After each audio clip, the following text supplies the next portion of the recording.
This is the Balanced Advisor Podcast with Dr. Travis Perry, helping financial advisors like you achieve balance in their lives. Welcome to another episode of the Balanced Advisor Podcast. I am your host, Dr. Travis Perry. And today we have Jason Priebe, who is in our show here as a virtual podcast guest interviewer. Jason believes that life is about having adventures with the ones you love. He is happiest when spending time outside with his family, fishing, swimming, hiking, and snowmobiling. He has a bachelor's degree in political science from the University of North Dakota and his JD from Western Michigan's Thomas M. Cooley Law School. He continues to learn and grow as a wealth advisor every day with his clients. Jason, welcome to the show. Thanks for having me, Travis. Absolutely. We had fun in the pre-show to get to know you a little bit better. You have a family with kids that like to play hockey, but you didn't always think you'd be living where you're at, doing what you are doing right now. You thought you were going to be a lawyer. So why don't you tell us a little bit about that story and how you ended up being an advisor? Yeah, for sure. So I have my JD. I'm a licensed attorney. And the reason I have that is because for the first 20 years of my life, you could go back to when I was in middle school even, I was telling everyone I'm going to be a lawyer. That's what I wanted to do. That's what I wanted to be. So that's what I went to school for. But when I got done and I came back here to Minnesota, to my home, the outlook for being a lawyer wasn't nearly as good. It was 2013. We had just gone through 2008, 2009. And in the legal field, what happened in 08, 09 was actually a huge boom for business. And that boom was falling off as 2013 was rolling around. And so a new lawyer here in the state of Minnesota was working 80 to 90 hours and was getting paid 15, 20% less than what they were 3 years ago. And so, as I call it, they were being overworked and underpaid. And I was exiting law school. I had entered law school single. I was exiting law school with a soon-to-be wife and a little one. And so I had my priorities were changing. And I was like, I just didn't want to go that route. My father was in the business for 35 years. And so I had a conversation with him. I was like, hey, why don't I give it a try? Why don't I see if I like it? You know, I like numbers. I've always liked that stuff. Let me go this route. And, you know, if I want to jump back into the legal field, I will. Well, here I am 9 years later, and I would never look to make a career change at this point. What a great, way to synopsis that, summarize everything you were talking about there.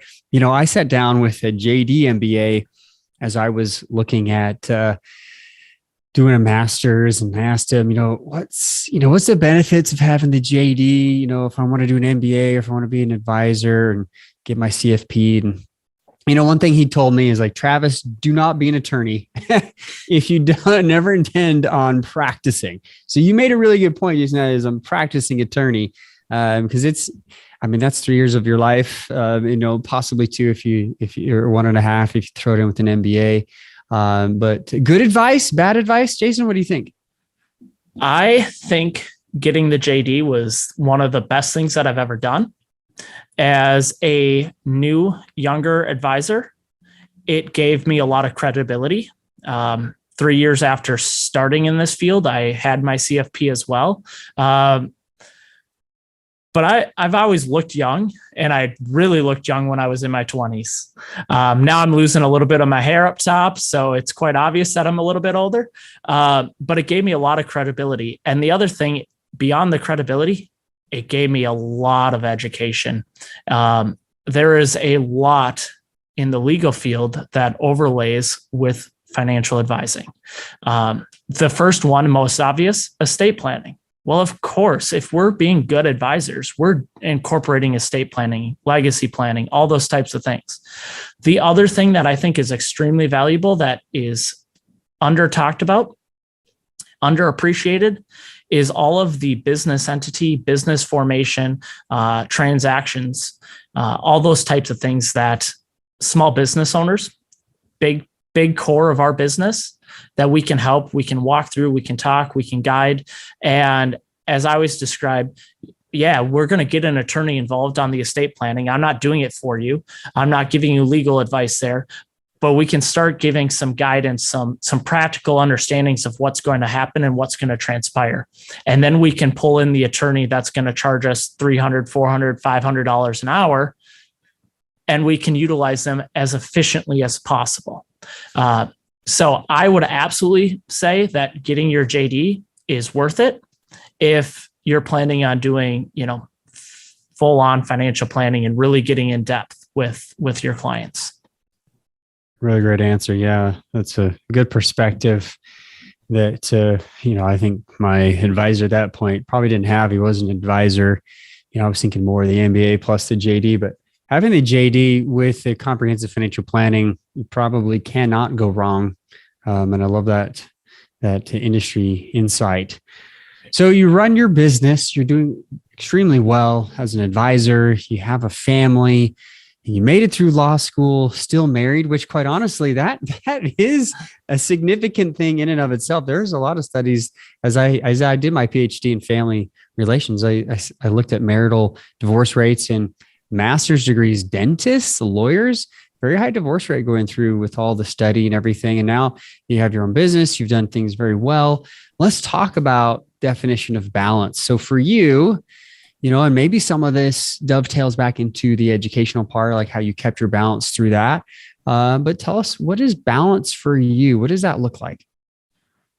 Well, balance for me, I think is probably similar to what you view as balance. I love spending time with my kids and my wife and our families, spending time outside, enjoying life and just relaxing and taking it all in. So this past weekend was Father's Day weekend. And so, we were up at the cabin at the lake. We were outside, we were in the water, we were goofing around, we were having a good time. And to me, that is balance. That's where you want to be. You want to be able to completely get away, shut off what's going on in the work and be able to still enjoy life. And I think that's really easy for somebody who works, in corporate America, and they check in at 9 and they check out at 5. And it's a lot easier to do that. I think in our industry where it's a business, we struggle with that, right? Because we don't really get into it thinking we're a business owner. And then the next thing we know, it's grown and it's big and we're business owners. And now we got to figure out how to achieve that balance. And I think that's why in this industry, so many of us struggle with that balance. Yeah, I think you're exactly right. We've interviewed over 500 advisors to this point for my book, for the podcast, for their shows. We found that when advisors treat their business as such and they create boundaries that allow them to relax, to enjoy time outside of work, and they're more refreshed and they feel more balanced. It's a win-win. It really is. And I think a lot of people think, well, I've got to sacrifice my business time for balance. How is that going to be productive? Well, it absolutely 100% is. And the research backs that up. So that's really neat. You're one that gets it. You've got some balance there. So let's talk about, how we spend time trying to scale what we have in the business with keeping that balance. What would you say let's start with strengths first. What would you say the biggest strength that you and your business have on being able to scale while keeping that balance?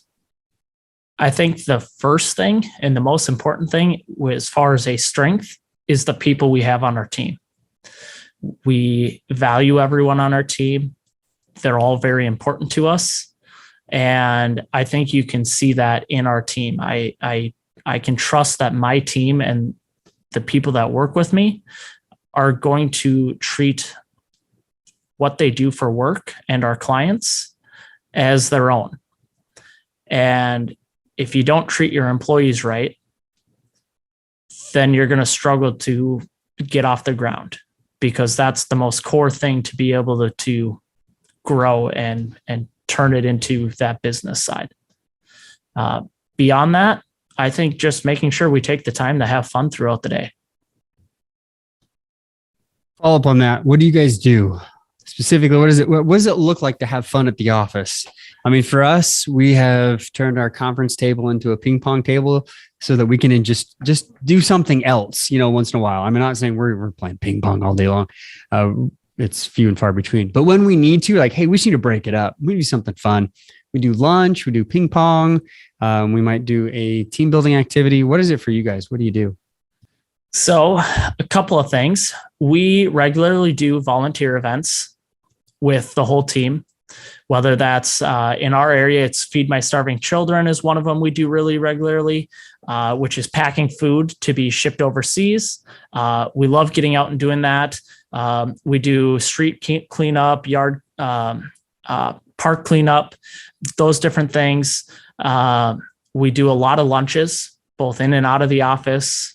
We try and incorporate some fun activities every once in a while. And then in the office, it's just being able to know each other and have fun and be able to joke and not, just have fun with it. Right. If somebody's having a hard time, messes up with something, to be able to joke with them on it and, just have fun. Right. Don't take everything so seriously. We don't have to be, in business mode all the time. One of the fun things that I have going on with another one in our office is we have a Wordle competition. So every day we each do Wordle and we see who gets it the fastest. It's the silliest thing, but it creates a conversation and fun and camaraderie throughout the day. Love it. I love the lightness, the little bit of competition, but service. That really struck me. I think this is something that's oftentimes overlooked. We want to, go about and look at me, look what we've done, and that's why you want to work with our business. But it's probably not what you guys are all about. It sounds like you guys are doing service just because you know that it's good for the community, and it is good for your team. It's good for your team to work together, right? And create that camaraderie as you were talking about. When it comes to scaling, Jason, what would you say is one of the biggest issues with trying to scale the business from an advisory practice to, a legit business, something you can leave, sell, give to the next generation? Thinking of legacy and estate planning. What would you say are some of the biggest issues doing that without, again, losing that balance that you have? Yeah, I think it's really that pivot point, right? How do we take it from I'm meeting with every single client and everything feels like it, feels like I'm the sun and everything's orbiting around me. Everything has to go through me to get done, to creating that full on team approach where everyone gets their own piece. And I think that happens as a team already, but it's transitioning clients and new clients to understand that you're not working with an individual. Okay. In this industry, everyone is taught to hire an advisor. You're working with an advisor, you're working with an individual.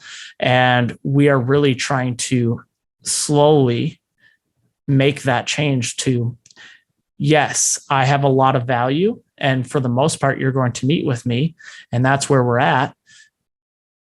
But my team as a whole is going to have collectively far more value than me individually. And how do we get it so that our clients understand that it is a benefit to work with a team and not expect to have me answer every phone call than it is to work with me individually. And one of those prime examples that I have right now of, that we deal with as we are, kind of working through this type of transition.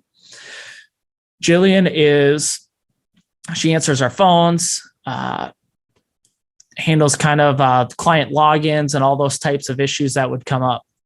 And so a lot of times we'll have a client call in and say, she'll say, hey, how can I help you? And they'll say, oh, I just have a quick question for Jason. She's like, oh, well, what's the question? Can I help you? And a lot of the times clients will give her the answer, but sometimes you'll get one like, oh, just a real quick question. She'll transfer the phone to me and I'll answer it. And they're like, yeah, I'm trying to get logged in here again and I can't figure it out. It's all I got real quick. And I'll say, I'd love to help you.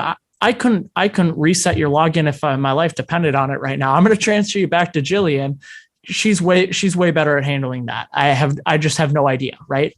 And it's at that moment that clients do start understanding that, oh, it is a true team. Like, yeah, why wouldn't we have the person who focuses on that specific area work on that? And at that little level, that's where we're at. But it even comes to, we have somebody that's more focused on insurance, right? So planning wise, I can give a broad, idea of what a client needs for life insurance, but then we're going to go to the person on our team that focuses on the individual policies and identifying what makes the most sense there, right? We're not going to be involved in every single step. There's going to be people that have more expertise in some areas than others. And converting that from, a single advisor to a team focus so that down the road, I can take off even more time and still have a business that fully runs itself and the client thinks they are being fully serviced because there is a team that is fully engaged all the time. This team approach is becoming more and more obvious, I think, to the industry. And most advisors I talk to who are moving from an advisory practice to a business have to adopt this mindset. They have to, create this team approach, or they simply are a solo advisor who taps out and the capacity is not there and they're not able to scale. To each his own. If you don't want to do that, again, this isn't cookie cutter. You don't have to go from advisor to business owner. You can be a solo advisor, you can run it. It's just really difficult to get any scale from it. So talking about that approach, and also recognizing that you really value people. When you're looking to bring people onto your team, what is it that really strikes you as this person would fit well with this team? I know what Good Great says. I'm in the middle of rereading that thing again. But for you, Jason, your experience, what has worked best for you in that endeavor? It's a great question. I don't have a perfect answer for it. If I think about the team members that we have hired, they are ones that are really easy to talk to when we're interviewing and can just carry on a conversation. Obviously, we can look at their credentials and, they're starting with a basis that they have some sort of credentials and some sort of education and a background that makes sense. And then from there, it's having a conversation and getting the idea that those we're hiring want to continue to grow. They don't want to just be hired and stay in the same spot for the rest of their life. They want to grow. And if they want to grow, then the firm that they work for, they're going to want to grow too. And I think that's really important. I don't have a magic key or a magic wand that says, oh, that for sure is the right person. These are the credentials or these are the things I'm looking for. But if you find the people that are energetic, can carry on conversations, and really are not satisfied with where they are at, they really want to grow, they want to become better, they don't just want a 9-to-5 job. And I think that's easy to tell when you start talking to somebody. Are they just looking for a job, or are they looking for a career, shall we call it, right? Yeah, it's a really great point. When we can talk about personality, we can talk about skill set, but this growth mindset is probably the most important thing that you brought up to your team, is knowing that they want to grow. Otherwise, it's an illogical mess, because it's not going to meet up. You're not going to be a great fit. I often tell my new employees that, hey, I care more about the direction you're going than where you're at now. If your goals are aligned with what our company's future is, like, we want you on board. And if there's skills you need, we'll figure it out, as long as, good personality fit. I look at those things first. hardly ever look at resumes. Like a resume, I think is a great way to get rid of people. If you have hundreds and thousands of people applying, it's fine. That might be a one way to just, say see you later to some folks, but most people come by way of referral to work with us. And I imagine it might be somewhat similar to you. But I like this focus, like where is their mindset? Are they focused on growth? Now, I look at scaling kind of in a two-prong with an offense and defense. I'm often use this analogy, maybe it's the soccer player in me or the volleyball player, whatever, that, you have the offense, that's the referrals, it's new business, it's the growth of contacts coming into the firm. And then on the defense is your team. And you started off with, talking about the team a little bit. Tell us maybe what are some of the struggles you have with being an advisor who's busy, has balance, wants to scale. What are maybe some of the issues on the offensive part? Getting new contacts, new leads, new referrals. On that front, we are really heavily focused on referrals. The 90% of the assets we bring in is referral based. That being said, we try and generate referrals through client events, through our emails, through our social media, all of those types of connections. I think the hardest thing is to get existing clients to be able to talk about you in a way that is different than every other advisor. The first thing that comes to mind is, what does everyone always say about their advisor? It always starts with, "Oh, you should work with my advisor. He's really good. I trust him a lot. He's good." And if anyone were to ever ask the follow-up question, well, what makes him good? That's a hard one to answer, I think, for 90% of advisors out there. And I'm not even sure my clients have a good answer for me. We're working on it. But that's the hardest thing is in our industry, every financial advisor says they do financial planning, but not everyone actually does financial planning. But we can all say it. And I think that's what makes it so difficult is if you've worked with somebody and the leading thought is that it should be focused on investments, and that's really not what financial planning is anymore. It has evolved drastically over the last 10 to 20 years, but that's still in the mindset. Well, my investments are going up and I don't know what I don't know. So I don't know if they're telling me I should be maximizing this or doing that because I won't know anyways.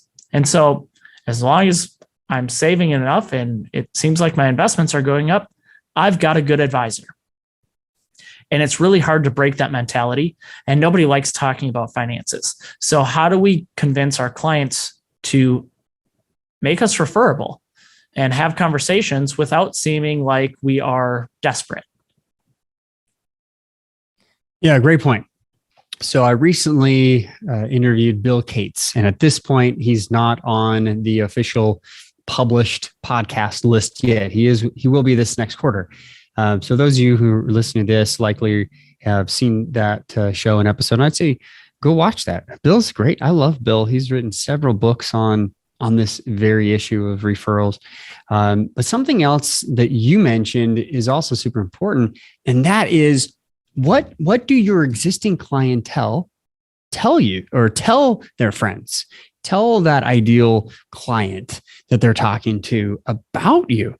I'm convinced that the only way really to scale your business is by making your process, not just you, like, Jason Priebe, like you can't necessarily copy yourself. I guess maybe in China, but that's a different story. But we can't do this. It doesn't really work. So you create a team.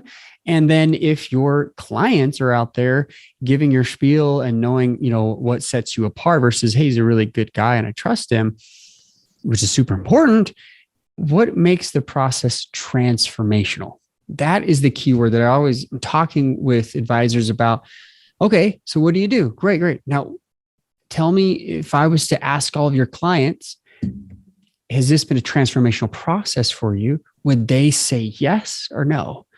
And it's likely that the majority of advisors I talk to who are trying to scale but not really there, they're at about 10 to 15%. They'd say, yeah, there's a few of them who'd say this is transformational, but most of them would say this is really good experience. And we're moving from an experience economy to a transformation economy. There is a research paper out there that I'll have to cite here in the show notes about a guy who did this research to look at the economies over time, looking at how we charge and what the need is based on the type of service we offer. And I think right now, financial services really is a service. They need to get to experience, and then they need to go to transformation. The really good advisors, they create awesome experiences. The mediocre, okay advisors, it's a service, right? But the ones who are scaling it and they're really creating that transformation, they're the ones who can say, yeah, my clients will tell all of my clients, you have to work with this guy. It's not he's a good guy. You have to work because look, I went from here to here. So I think that's a really good point to think about, both on the referral end and, engaging new clients and having your clients be the voice of your business. Jason, what are your thoughts on that? I just kind of threw at a whole bunch of stuff. I completely agree. I think that is exactly what needs to happen is you need to make your process and your team so good that people can't help but talk about it.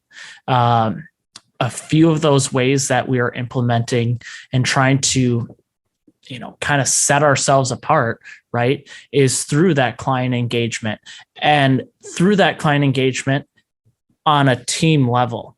And so a couple of those things that we're working on to try and make it more transformational is make our process really simple with the financial planning, but also making sure we're highlighting that they're individuals, they're humans, and that we know them, we get them.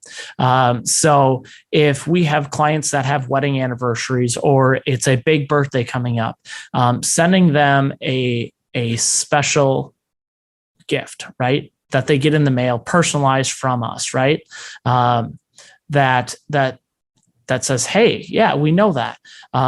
Or if we have a client that we know is going on a family vacation to, say a cabin, right? They've got a VRBO or a bed and breakfast or, a place rented. They're going to be up north for a week with their entire family. Send them a little gift basket that's waiting for them when they get up there and set that apart and say, have a great time with your family, with your friends, and really enjoy it because this is what we've been working for so that you can do this. In our business, our planning and our process is utilized and called the Due North formula. And that's both the process as also, what's your due north? What's your why, right? It's the reminder of what are we working towards? What are our actual goals?